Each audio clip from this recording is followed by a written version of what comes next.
Hello నమస్తే.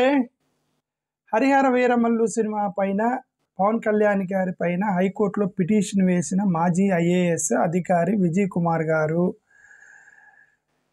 Liberation Congress పార్టీకి సంబంధించిన ఐఏఎస్ అధికారి అధ్యక్షుడు గౌరవ శ్రీ విజయ్ కుమార్ గారు, పార్టీ అధ్యక్షుడు వేరే పార్టీ అధ్యక్షుడి మీద పవన్ కళ్యాణ్ గారి మీద ఏపీ హైకోర్టులో పిటిషన్ వేశారు.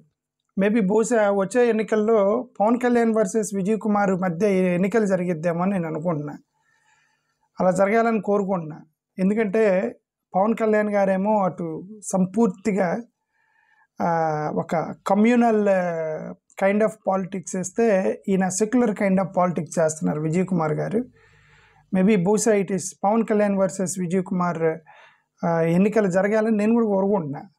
ఓకే, సరే చూద్దాం. అది 2029 ఎన్నికల్లో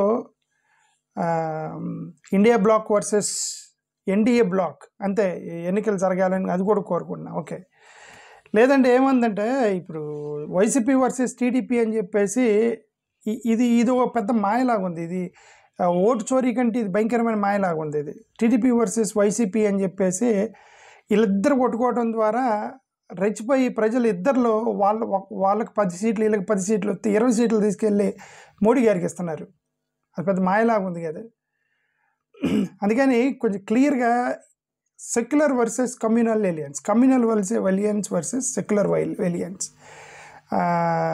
secular parties versus non secular parties, ఒక క్లారిటీ మీద ఎన్నికలు జరగాలి.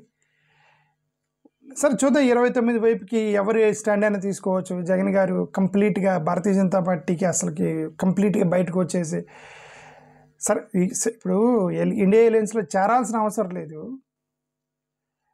But be complete secular. When you will be complete secular, when you completely stay away from non secular, then you are complete secular. Okay, అది నా ఉద్దేశం. సరే చూద్దాం. మరి ఇది జగన్ గారు వర్సెస్ టీడీపీ, లేదా పవన్ కళ్యాణ్ వర్సెస్ విజయ్ కుమార్, లేదా India bloc versus NDA bloc, ఈ యొక్క క్యాలిక్యులేషన్స్ అన్నీ ఎప్పటికైనా 29లో ఎప్పుడు ఎన్నికలు అంతవరకు మనకు బలమైనటువంటి ఒక సెక్యులర్ యొక్క వాదాన్ని ఆంధ్రప్రదేశ్లోకి మనం ముందుకు తీసుకెళ్ళాలి అని నా ఉద్దేశం. సరే దాని గురించి తర్వాత మాట్లాడదాం. ఇప్పుడు 'హరిహర వీరమల్లు' సినిమా పవన్ కళ్యాణ్పై ఏపీ హైకోర్టులో పిటిషన్ వేసిన మాజీ ఐఏఎస్ అధికారి గారు, ఆ న్యూస్ చదువుతున్నా మీకోసం. Ex IAS Vijay Kumar petition on Pavan Kalyan. Deputy CM Pavan Kalyan చిక్కుల్లో పడ్డారా? ఆయన ప్రభుత్వ నిధులను సినిమా ప్రమోషన్ కోసం వాడుకున్నారని ఆరోపిస్తూ మాజీ ఐఏఎస్ అధికారి హైకోర్టులో పిటిషన్ వేశారు. ఓకే, సిబిఐ విచారణ కోరుతూ దాఖలైన ఈ పిటిషన్పై హైకోర్టు విచారణ కూడా జరిపింది. ఇదిలా ఉండగా హీరోయిన్ నిధి అగర్వాల్ ప్రభుత్వ వాహన వివాదంపై కూడా తెరపైకి వచ్చింది. అసలు ఏం జరుగుతుంది, లోపలికి వెళ్ళి చూద్దాం అనేది ఇక కథనం. ఓకే, విజయ్ కుమార్ గారు గట్టిగానే దెబ్బేశారు పవన్ కళ్యాణ్కి అనిపిస్తుంది ఇక్కడ. ఓకే, కనీసం విజయ్ కుమార్ అన్న క్లియర్ అండ్ క్లిస్టర్ స్ట్రాంగ్ సెక్యులర్ రాజకీయం చేయాలని నేను కోరుకుంటున్నా. సెక్యులర్ రాజకీయం చేయటం అంటే సెక్యులర్ వాదం గురించి మాట్లాడటమే కాదు, సెక్యులర్ వాదానికి వ్యతిరేకంగా మాట్లాడే వాళ్ళని వ్యతిరేకించడం కూడా సెక్యులర్ వాదమే. వాళ్ళని వ్యతిరేకించడం కూడా సెక్యులర్ వాదమే.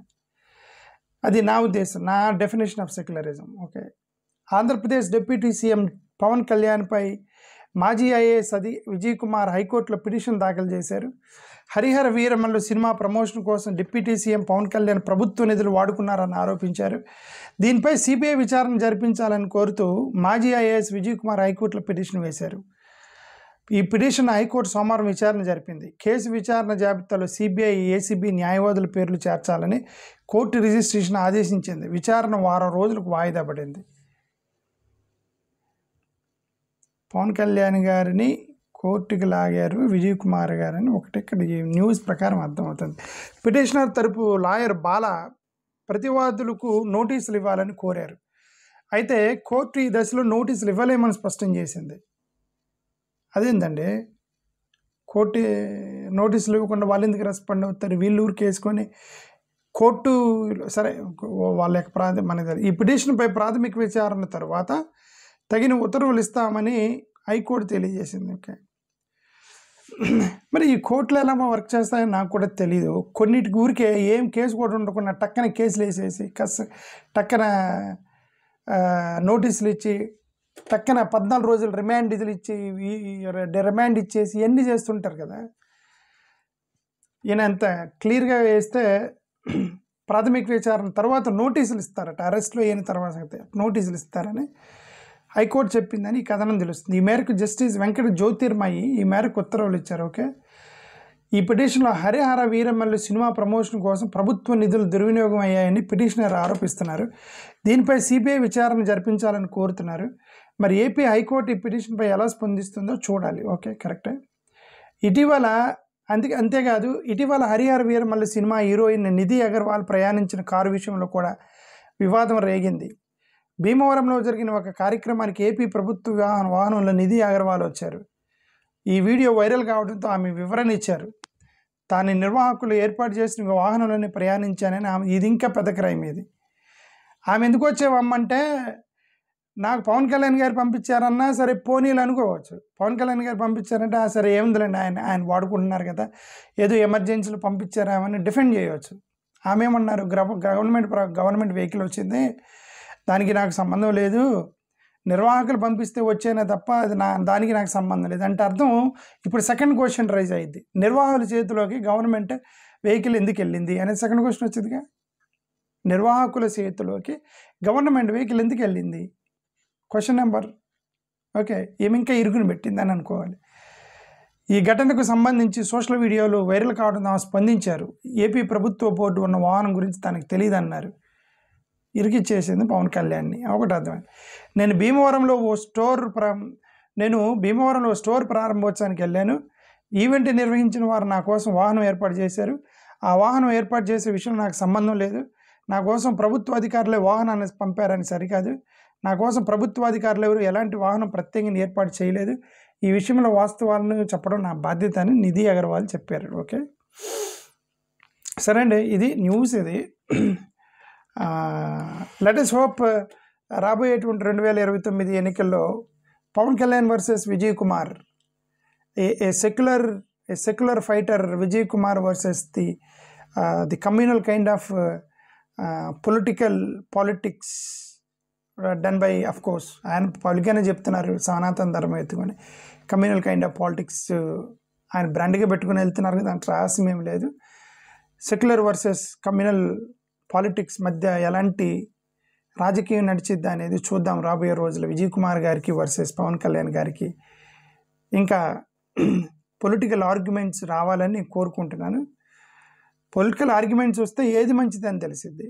హింస లేకుండా అహింసా మార్గంలో డిబేట్లు చేస్తూ చర్చిస్తూ ఏది మంచిది ఏది చెడ్డది అని చర్చిస్తూ రాజకీయాలు చేసుకోవాలి. ఒకరినొకరిని బూతులు మాట్లాడకుండా, దాడి చేసుకోకుండా, హింస చేయకుండా, కేసులు పెట్టుకోకుండా, ఒకరినొకరిని చంపుకోకుండా, కొట్టుకోకుండా, the clean transparent politics. Debate what is in your mind, debate what is in his mind. That's it, that is only the politics. Vijay Kumar garu రోజు ఆయన వీడియోల్లో తన మైండ్లో ఉన్నదాన్ని ఒక్కొక్కటి వీడియోల ద్వారా రిలీజ్ చేస్తున్నాడు యూట్యూబ్ ఛానల్లో. చాలా మంచిగా మాట్లాడుతున్నారు విజయ్ కుమార్ గారు. ఓకే, దాని ఐడియాని చెప్తున్నాడు. ఓకే, బట్ అల్టిమేట్గా ప్రాబ్లం ఏంటంటే ఈ దళిత కమ్యూనిటీకి వచ్చిన సమస్య అదే. కమ్మలు మొత్తం టీడీపీకి సపోర్ట్ చేస్తారు, రెడ్లు మొత్తం వైసీపీకి లేదా కాంగ్రెస్కి సపోర్ట్ చేస్తారు, కానీ దళితులు మొత్తం ఏ దళితుల పార్టీకి సపోర్ట్ చేయరు. అది పెద్ద problem in the Dalit community. మనోడు ఒక పార్టీ పెట్టాడు, ఆయనకి సపోర్ట్ చేద్దాము, ఏముంది మనం సపోర్ట్ చేద్దాము అందరు. Why can't Vijay Kumar become chief minister అన్న ఆలోచన కూడా రావచ్చు కదా. ఆ ఆలోచన వచ్చి okay let's encourage Vijay Kumar అని దళితులు ముందుకు రావాలని రావట్లేదు. అది ఐ హోప్ విజయ్ కుమార్ అనే పార్టీని బలంగా నిలబెట్టాలని కోరుకున్నాను. థ్యాంక్ యూ, నమస్కారం.